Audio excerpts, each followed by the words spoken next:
Isang masayang pagbati po sa lahat ng mga viewers o naaabot ng programang ito ng Iglesia ni Cristo, tunay na defenders of the faith. Ito po ang inyong lingkod, ang kapatid na Michael Sandoval, at ngayon ay muli nating makakasama ang kapatid na Ramil Parba. Kapatid na Ramil. Salamat po kapatid na Michael, at sa lahat ng sumusubaybay sa programang ito, binabati po namin kayong lahat at atin pong mababanggit yung aking pamangkin diyan sa Eastern Canada. Yung kanyang mister, si J.R. Rason, at si Jaile Rason naman, yung aking pamangkin. At yun din ang aking mga kapatid dyan sa Canada rin, Edgar, at saka si Eleanor Manumbaga. Diyan po sa distritong yan. At binabati na rin natin, kapatid na Ramil, ang mga kapatid natin na mga sumusubaybay diyan po sa distrito ng China, partikular po sa Hong Kong at diyan sa Macau. Pero hindi ko sila kamag-anak, kapatid na Ramil. At least naman, kapatid sa pananampalataya. Opo. Mga kapatid at mga sumusubaybay sa programang ito, bago tayo magsimula, ay nais lamang po naming ipaalaala kay Mr. Isaiah Samson Jr. In short, Mr. S o Mr. Sanctimonious, ang mga katanungan na dapat po sana niyang sagutin dahil naghihintay ang mga kapatid at ang mga kapwa niya tiwalag sa iglesia. Meron tayong ibinigay na mga assignments sa kanya. Ang tanong kay Mr. Samson, kay Mr. S, saang talata ng Biblia mababasa na may karapatan pa rin sa kaligtasan ang nasa labas ng tunay na iglesia? Tinatanggap mo ba? Tinatanggap mo pa ba ang doktrina o aral na ipinahayag ng kapatid na Eranio Manalo tungkol sa kahalagahan ng pananatili sa loob ng iglesia? At mayroong kang sinasabing, mahal mo iglesia. Ang tanong, kung mahal mo talagang iglesia, bakit ang iglesia ni Cristo ay iyong pinagtaksilan? At kung totoo, Mr. S, na mahal mo ang iglesyang ito, bakit pilit mong pinasasama sa paningin ng mga tao? At isa pa, kung mahal mo talaga ang iglesyang ito, bakit ito ay nais mong magkawatak-watak sa pamamagitan ng pagsasalita ng kasinungalingan? At isa pa, tinatanggap mo ba ang aral na itinuro ng kapatid na Eranio Manalo na kapag hindi na nakatala sa talaan ng iglesia, ay hindi na rin nakatala sa langit? Meron pang isang tanong. Kailan at saan itinuro ng kapatid na Felix Manalo at ng kapatid na Eranio Manalo noong sila nabubuhay pa na ang tagapamahalang pangkalahatan ng iglesia sa panahong ito, sa panahong mga huling araw, ay ang ating Panginoong Hesukristo? Kaya nga nung ipahayag niya ito, kapatid na Ramil, maraming nahulog sa upuan. Yung iba nakahiga daw, nahulog sa kama nung ito ang ituro ni Mr. S. Mr. S, napakarami ng katanungan at assignment mo. Sagutin mo sapagkat naghihintay ang mga kapwa mo tiwalag kung paano mo ipagsasanggalang ang mga aral na iyong itinataguyod. Ang nangyayari, kapatid na Ramil, nakatatawag ng pansin sa marami na bagamat pinanonood at pinakikinggan ni Mr. S itong ating programa, ay hindi naman po niya, mga kapatid, sinasagot ang mga isyu na dapat niyang sagutin, lalo pa nga at may kaugnayan sa doktrina. Upang masabi na sinagot niya tayo, no? Ang isa sa mga tinalakay niya ay yung hindi dapat sanang talakayan. Halimbawa, yung ginawa mo raw pagdepensa kay kapatid na June Santos. Mas mabuti pakinggan natin ang sinasabi niya. Bakit kaya labis na pinagtatanggol ni Michael? Siguro ninong niya, si June Santos. Dahil ba sa nabanggit ko lang yung initial na JS? Yun lang naman ang banggit ko. Pero sa kanya, pamimersonal na yun. Pagbigyan na natin sila. Hindi lang po yan, mga kapatid at mga kaibigan, ang pinagdiskitahan o pinagtuunan ng pansin ni Mr. S, kundi maging yung bata, kapatid na Ramil, na pinarinig natin dito, yung batang bulol o utal-utal na nagsabi na ang hindi manatili sa iglesia ay katulad ng sanga, palibasa utal, ang sabi ng bata, katulad ng tanga na nahiwalay tapuno at matutunog. Ang mabunting pakinggan natin. Kung sino man ay hindi mga titiyatin ay tiyay matatapon datuyad ng tanga at matutiyo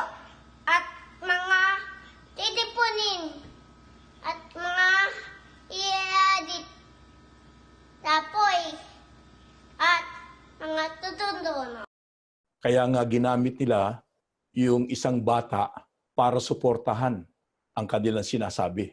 Na halatang halata naman na scripted. Ano po? Na kaya nila ginamit yung bata, hindi dahil doon sa paninindigan ng bata, kundi sa layunin nilang magamit yung pagkabulol ng bata. Dahil yung salitang sanga, ang bigkas daw ng bata, at maaaring yun nga talaga ang bigkas, ay tanga. O, hindi po ba halatang halata na ultimong ang bata ay pinatulan ni Mr. Sanctimonious?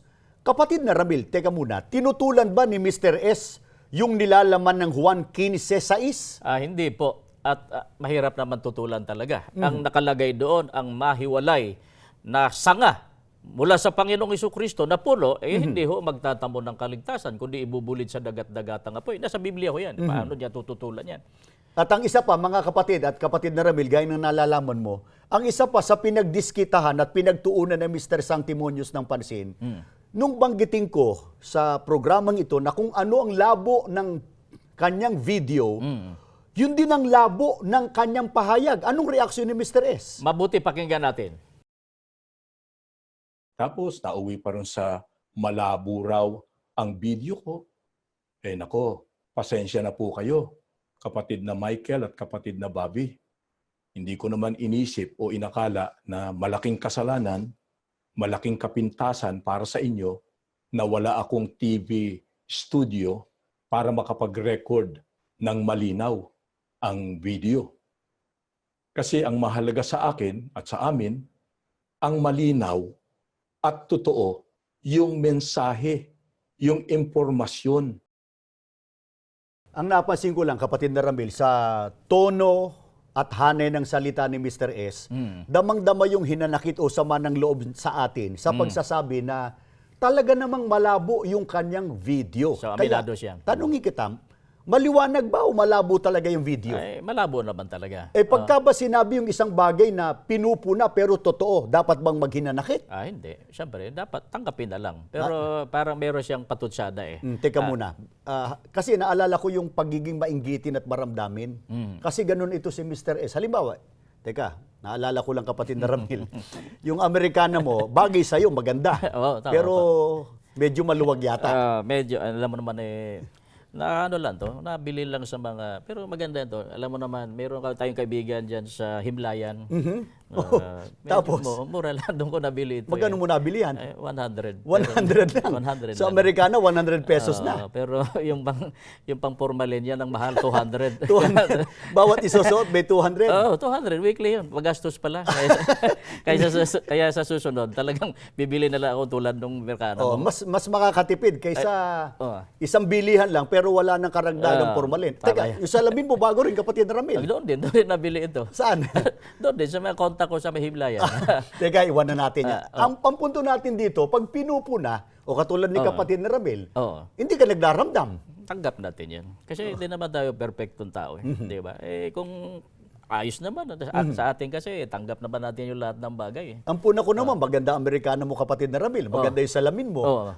Ba't ka magdaramdam? Eto, malabo yung video ni Mr. Sanctimonious. Talaga namang malabo. Ba't siya magdaramdam? Pero meron siyang patutsada doon sa huling bahagi ng kanyang pahayag. Ang sabi niya, Kasi ang mahalaga sa akin at sa amin, ang malinaw at totoo yung mensahe, yung impormasyon. so yan ang pahayag niya. Ang importante daw, yung mensahe, yung impormasyon na inilabas niya laban sa Iglesia ni Cristo. Kaya laban sa atin. siguro ay ibahagi natin sa kanila, sa mga sumusubaybay, anong isa sa sinasabi niyang malinaw na raw na impormasyon, malinaw na mensahe, at yun daw ang mahalaga sa kanya at sa kanyang kapwa-tiwalag. Mabuti, pakinggan po natin ang pahayag ni Mr. Samson. Hindi ba't yung paulit-ulit nilang sinasabi na hindi naman ina-address kung ano yung kasama ang aming ginawa? Puros pagbibintang lang, masama kayo, dapat kayo itiwalag, nasa labas na kayo. Bakit hindi niyo isa-isahin yun? Liwanagin ninyo. Yan po ang isa sa maliwanag daw na mensahe o impormasyon ni Mr. Sanctimonious sa amin. Kapatid na Rabel, hindi raw natin inia-address talaga kung ano yung problema o kasama ang ginawa nitong mga nagrebelde, lalo na si Mr. Sanctimonious? Mabuti atin pong balikan ang pangyayari. Hindi ba masama yung ginawa niya? Talagang aksyon ang dapat talaga itiwalag. Kasi pinalilitaw niya na wala siyang masamang ginawa at hindi dinistinggi, hindi tinukoy ano yung masamang ginawa na basta na lang itiniwalag. Ganun ang pinalilitaw. Alam naman natin sa kasaysayan, under investigation siya at yung mga kasama niya. Pagkatapos, lumabas sa media, nagsalita. So ano ngayon ang nangyari doon? Ang totoo, kahit pa yan, kung sa panahon pa yan ng kapatid na Eranio Manalo, ititiwalag din siya dahil nagsalita siya sa media against sa pamamahala, against sa iglesia. Teka muna, naalala ko yung kanyang pangangatwiran. Siya raw nag-ulat sa pamamahala ng iglesia. Pagkatapos, siya pa raw ang itiniwalag, gayong siya ang nag-ulat. Ano bang tuntunin pagka nag-ulat? Hihintayin yung pa siya o lalabas sa media, kapatid na Ramil? Hindi po. Sa atin, tinuruan tayo ng ministerial, alam po yan ng mga nagmiministro, na sa Iglesia ni Cristo may mga tuntunin. Pasakop tayo sa namamahala. Halimbawa, iniimbestigahan. Yung mayroon siyang ulat, iniimbestigahan pa, sinisiyasat pa, para maging makatarungan yung pasya. Hindi yung, ang ginawa naman niya, lumabas, pumunta sa media. So ano na ngayon nangyayari? Nagkaroon nga ng, sabihin na natin, nadamay yung ibang mga kapatid. Nagkaroon ng pagkakabahabahagi, naghasik ng pagkakabahabahagi, Kaya ang ginawa niya, naghasik ng pagkakabahabahagi sa pamamagitan po ng pagsasabi ng maraming kasinungalingan. Kaya ano ang dapat gawin sa kanya dahil sa masama yung kanyang ginawa? Siyempre ang utos, dapat itiwalag. At yun nga po ang ating iparirinig. Ito po. Ang utos, ang aalisin yung masamang tao, ang ititiwalag yung masamang kaanib. Ang utos, ang aalisin yung masamang tao, ang ititiwalag yung masamang kaanib. Mga kapatid at mga kaibigan, hindi po ba tanggap at sang-ayon si Mr. S na dapat itiwalag ang masamang kaanib, yung ginawa niyang pagpunta sa media at inilagay sa kahihiyan ng iglesia, yung ba'y mabuti o masamang gawa? Masama. Alam po yan kahit ng grupo nila at siya mismo. Lahat ng mga kaanib sa iglesia, alam po yan sapagkat gaya ng ating binasa nung nakaraan, Santiago 3:14 at 15, yung pagkakabahabahagi, yan po ay mula sa dyablo. Kaya inaksyonan siya ng pamamahala. Kaya hindi siya dapat magdamdam, hindi siya dapat magtampo. Kaya dapat itiwalag. Pero kapatid na Ramil, nung tinalakay natin dito sa nagdaan, na masama yung matiwalag sa iglesia, sapagkat yung natiwalag, hindi nakabilang sa bayan ng Panginoon Diyos. Eto tanong mga kapatid, ano ang kanyang pandaraya sa kanyang kapwa tiwalag nitong Abril 30, ipinakita niya sa YouTube in-upload niya Anong kanyang paglilibang o paano niya dinaraya ang kanyang kapwa tiwalag? Kaya raw tayo nagtayo ng ganitong programa at kung bakit daw natin tinalakay ang kasamaan ng pagtitiwalag sa iglesia. Para hindi tayo maakusahan na, sabihin na natin na naglagay tayo ng sa salita, sa sarili niyang bibig, mabuti, pakinggan natin si Mr. Samson. In fact, the present ministers of the church are not only using the social media, but have even created a television program which primarily is intended to attack the EGM group and the ministers that officiate the EGM.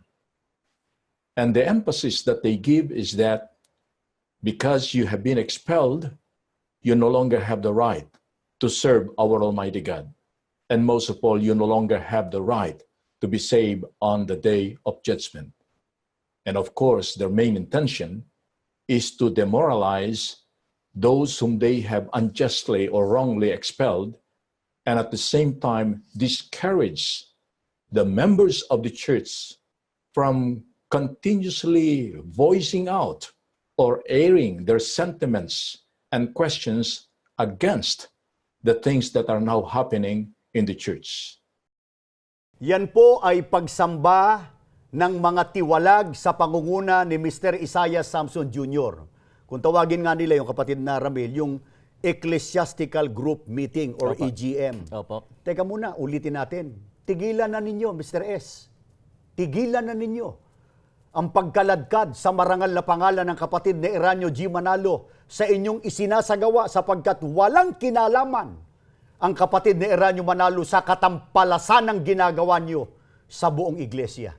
Balikan natin yung narinig nating kapatid na Ramil. Ano raw ang isa sa dahilan kaya itinatag natin ang programang ito? Ang sabi niya, itong programang ito, it was created para daw, sabi niya, intended to attack the EGM group, yung kanilang grupo, yung Ecclesiastical Group Meeting. Ang totoo, opinion lang hinuha lang niya. Sapagkat ito Oo. sino bang unang naglabas ng pagsasalita sa YouTube? Tayo o si Mr. Samson? Siya, dahil sa napakarami po at napanood naman yan ng mga kapatid at hindi kapatid, siya ang unang naglabas ng mga video nila tungkol sa kanilang group meeting. At hindi nga kumikibo ang buong iglesia. At ikalawa, kapatid na Ramil, nung ito raw ay ating gamitin itong programa, tayo pa ang pinalilitaw na desperado. Pero hindi ang layunin nga natin para natin bigyan ng liwanag yung mga kapatid at yung mga naakay nila tungkol sa talagang totoong nangyari.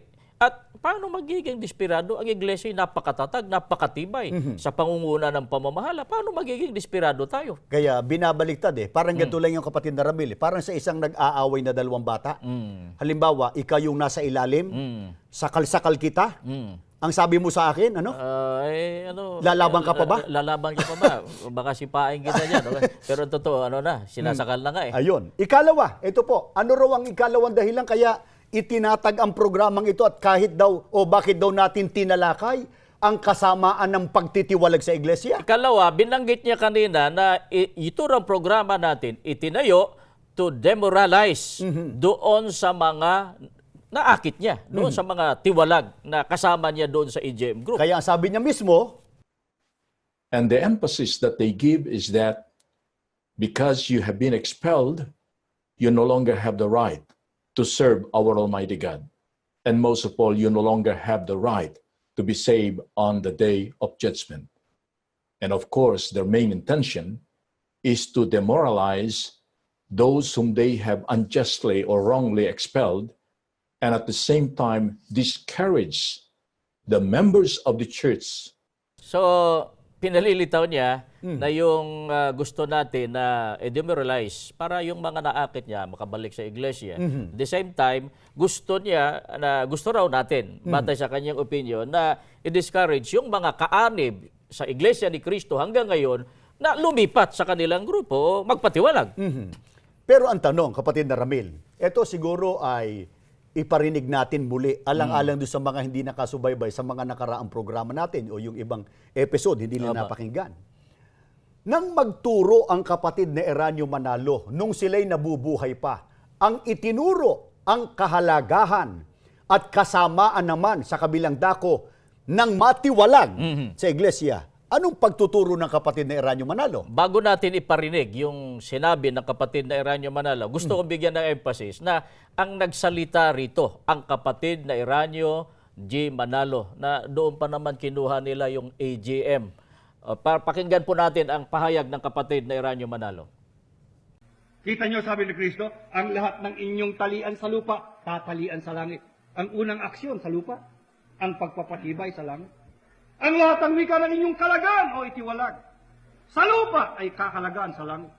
Kaya pag hindi kayo nakatala sa talaan ng iglesia, ay hindi rin kayo nakatala sa talaan sa langit, sapagkat pinagtitibay ng Diyos ang kanyang pangangasiwa sa loob ng iglesia para ingatan at alagaan kung sino ang dapat maligtas. Mga kapatid na sumusubaybay sa programang ito, at kung yung iba nagkataon, mga tiwalag kayo sapagkat kayo ay naakit o nadaya ng grupo ni Mr. S. May tanong po kami sa inyo. Sino ang higit po ninyong paniniwalaan? Si Mr. S na nagtangkang wasakin ng buong iglesia o ang kapatid na Eranio Manalo? Kaya po itinatag ang programang ito para i-refresh, isariwa sa atin kung ano ang kahalagahan ano ang pagtingin, ano pagtrato ng Diyos sa Iglesia ni Kristo. Mabuti nabanggit niyo yung kapatid na Ramil, sapagkat nang magturo si Apostol Pedro bilang isa sa mga sugo ng Panginoon Diyos sa panahon ng unang iglesia. Ano ang itinuro ni Apostol Pedro? Paano tinatrato ng Diyos ang mga kaanib sa kanyang bayan o mga tunay na mga lingkod niya? Pakinggan po natin, mga kababayan, itong unang Pedro 2:9 at 10 mula po sa saling Ingles sa pagkakaliwat na po sa ating wika. Subalit, kayo ang mga tao na hinirang ng Diyos. Kayo ay isang grupo ng mga saserdote na mga tagapaglingkod ng Diyos, ang hari.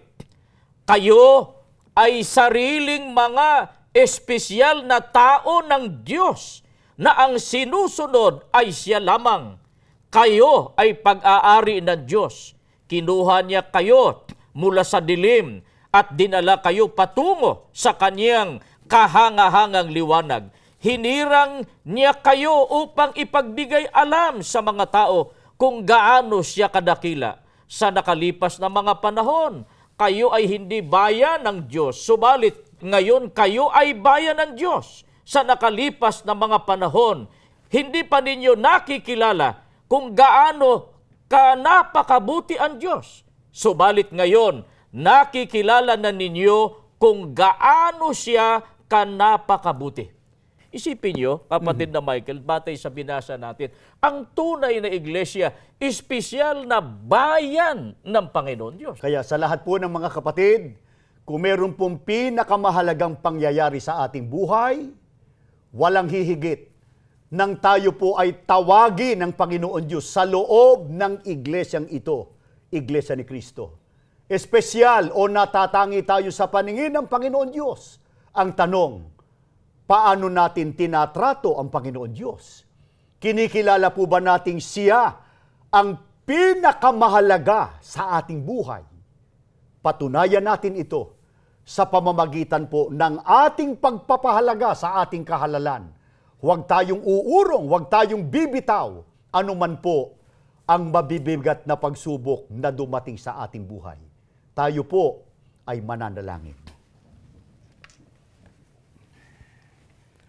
Panginoon na aming Diyos, salamat po ng marami sa iyo Opo. sapagkat patuloy mong ginagamit ang palatuntunang ito ng iyong iglesia Amen. para masagot ang mga umaaglahi sa iyong bayan Opo. at para na rin sa aming mga kapatid na tumibay sila sa pananampalataya. Amen.